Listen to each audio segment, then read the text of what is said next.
Hello everyone, welcome to Nepal Online School. यो भिडियोमा हामी CMAT preparation क्लासको idioms and phrases idiomatic expression पढ्दैछौँ related to betrayal and nervousness है अब okay so betrayal भनेको treachery, deceit, fraud भनेको betrayal भयो धोकेबाजी धोका दिने हैन सो कोहीले धोका दिन्छ भनेदेखि कस्तो कस्तो idiom प्रयोग गर्ने भन्ने कुरा we will talk about in this video है similarly nervousness को पनि हामी हेरिहाल्छौँ okay so first one is throw under the bus so first one is throw under the bus so throw under the bus भनेको के छ त कसैलाई चाहिँ बस मुनि ढकालिदिनु यसलाई चाहिँ यसरी बुझौँ न हैन suppose you and your friend are waiting for the bus this is you this is your friend यहाँबाट बस आइरहेछ स्पिडमा बस आइरहेछ सो बस आउने बित्तिकै तपाईँको साथीले तपाईँलाई ढकालिदियो र तपाईँ बस मुनि पर्नुभयो भनेको हि बिट्रेड यु तपाईँलाई त ट्रस्ट छ उसँग तर उसले चाहिँ तपाईँलाई धोका दिन्छ भनेदेखि थ्रो अन्डर द बस भनेर भन्न मिल्छ similarly stab in the back यो त तपाईँले सुन्नु नै भएको छ होइन पिठ पछि छुरा मार्ता है भनेर हुन्छ नि होइन कि कटप्पाले बाहुबलीलाई हाने जस्तै ल स्ट्याब इन द ब्याक भनेर भयो पछाडिबाट छुरा हान्ने आफ्नो चाहिँ धोकेबाजी गर्ने भन्ने कुरा भयो okay next sell someone out sell someone out sell someone out so sell someone out भनेको कोहीलाई बेचिदिने भन्नुको मतलब उसको कुरा लगेर अरूलाई लगाइदिने र उसलाई बिट्रे गर्ने है धोका दिनेलाई सेल समवन आउट भनेर भनिन्छ अथवा यसलाई सेल डाउन द रिभर भनेर पनि भनिन्छ सेल डाउन द रिभर भनेर पनि भनिन्छ sell down the river okay next is so true colours so true colours so true colours so तपाईँले सुन्नु पनि भएको छ होइन तैँले आज आफ्नो असली रङ देखाइस होइन भनेर भनिन्छ नि होइन सो वेन लाइक कोही फेक छ र उसको चाहिँ जुन त्यो फेकनेस चाहिँ तपाईँले समात्नु भयो भनेदेखि त्यहाँ चाहिँ सो ट्रु कलर्स भनेर भन्न सक्यो okay next is take for a ride take for a ride take for a ride okay take for a ride next is blow smoke blow smoke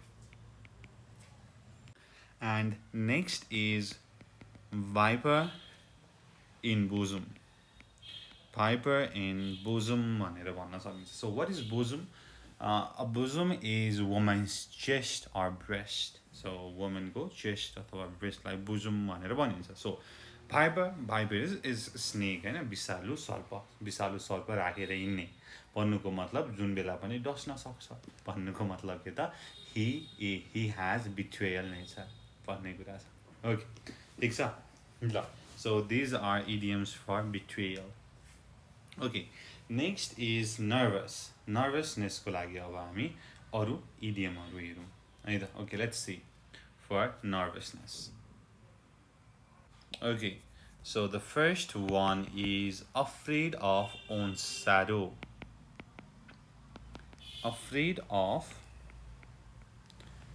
one's own shadow आफ्नै छायाबाट पनि तर्सिने भनेर भनेको हैन a person who is afraid of their own shadow means someone who is very easily frightened and nervous so you can say I've never seen anyone so easily scared.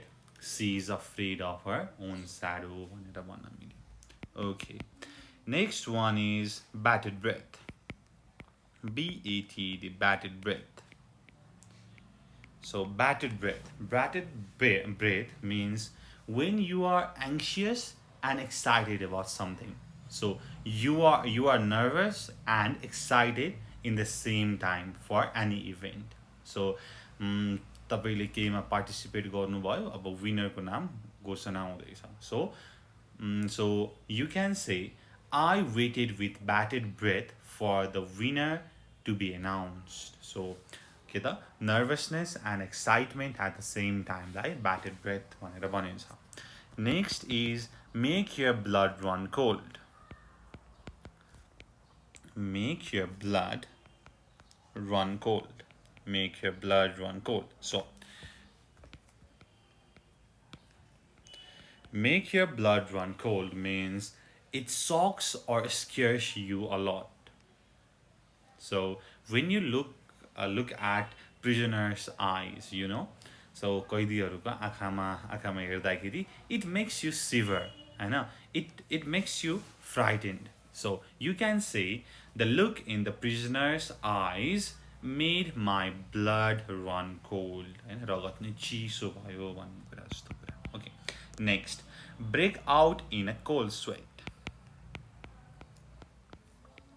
Break out in a cold sweat. So, break out in a cold sweat means you suffer from anxiety. You become nervous. That is, break out in cold sweat. Okay, जस्तै डेन्टिस्टकोमा जाँदाखेरि people get nervous, हैन? So, I get nervous at dentist and usually break out in a cold sweat भनेर भन्न मिल्यो. Next is butterfly in your stomach. Have butterflies in your stomach. पेटमा पुतलीहरू हुने. Okay. Have butterfly in your stomach भनेर भयो. Have butterfly in your stomach. So you can say if you have butterfly in your stomach, you are feeling very nervous. ठिक छ? जस्तै at the beginning of an exam, I always have butterflies in my stomach.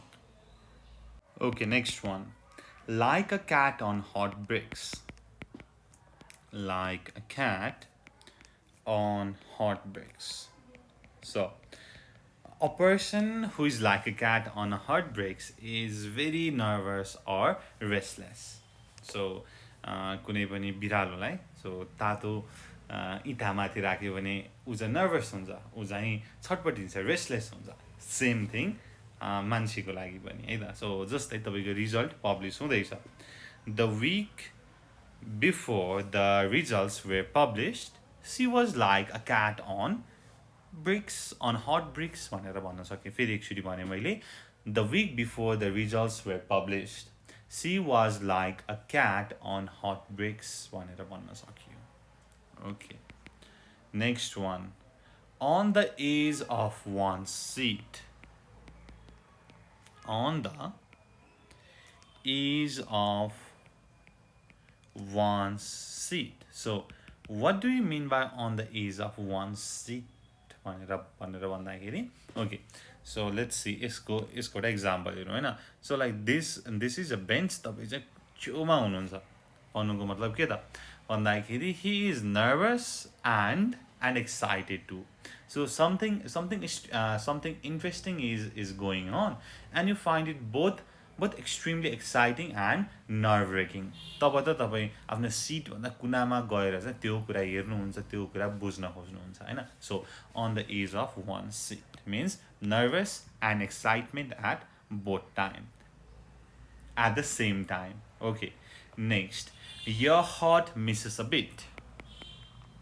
Your heart misses a beat.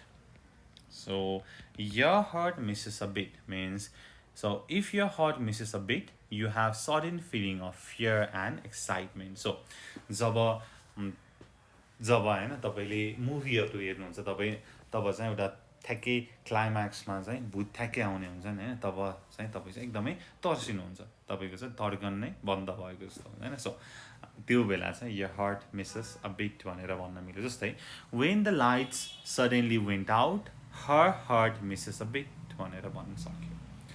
Okay, so यो कुराहरू छ. Okay, next, get one's finger burnt. Get one's fingers burnt. So आफ्नो हात पोल्नु भनेर भनेको छ. भन्नु मतलब के त भन्दाखेरि you became unsuccessful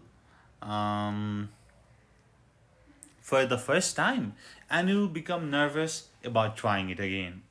सो जस्तै अहिले भोटिङ ठ्याक्कै सक्यो होइन, पोलिटिक्सकै कुरा गरौँ। अघिल्लो वर्ष चाहिँ हार्नु भएको थियो, अब यो वर्ष चाहिँ फेरि हार्छु कि भनेर चाहिँ तपाईँ चाहिँ डराउनु भयो हो, त्यसलाई चाहिँ गेट यर फिङ्गर्स ब्रन्ड भनेर भनिन्छ। Okay, let's see. He got his fingers so badly burned in the last election that he decided to withdraw from politics भनेर भन्न मिल्यो। लास्ट टाइम नराम्रोसँगले हारियो, द्याट्स वाइ यो पालि पनि के त मैले चाहिँ आफ्नो नाम नै दिइनँ भन्ने कुरा भयो। Okay, so these are the expressions for nervousness है। ओके, सो फर्स्टमा बिट्रियल छ, यसलाई सर पढ्नु। बिट्रियल भन्ने बित्तिकै throw under the bus, stab in the back, sell someone out, sail down the river, sew true colors, take for a ride, blow smoke, viper in bosom भनेर भन्नु पर्यो। ओके, नर्भसनेस होइन, डराउनु, आत्तिनुको लागि। ओके, नर्भसनेसको लागि, nervousness भन्ने बित्तिकै सम्झिहाल्नु पर्यो के हो भनेर होइन। इडियमहरू,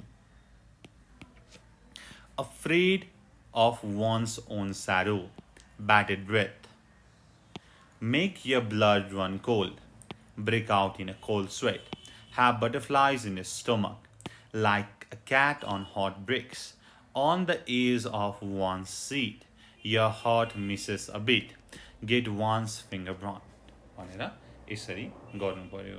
ठिक छ, ल यो कुरा भयो। So these are the idioms. अब यो पनि तपाईँले राम्रोसँग एकचोटि पढ्नु पर्यो है। सो सबै चाहिँ हामीले यो इडियम्स एन्ड फ्रेजेस धेरै छ, द्याट्स वाइ यसरी हामीले सेक्सन छुट्याएर ग्रुपिङ गरेर पढ्दाखेरि सजिलो हुन्छ। ओके, सो यति भन्दै मैले यो भिडियो यहीँ टुङ्गाएँ र सबै हामीले इडियम्स एन्ड फ्रेजेस गरेका छौँ, तपाईँले प्लेलिस्टमा पाउन सक्नुहुन्छ है त। So thank you so much for watching. Until next time, goodbye, keep learning. Jai Chandra Surya. Peace.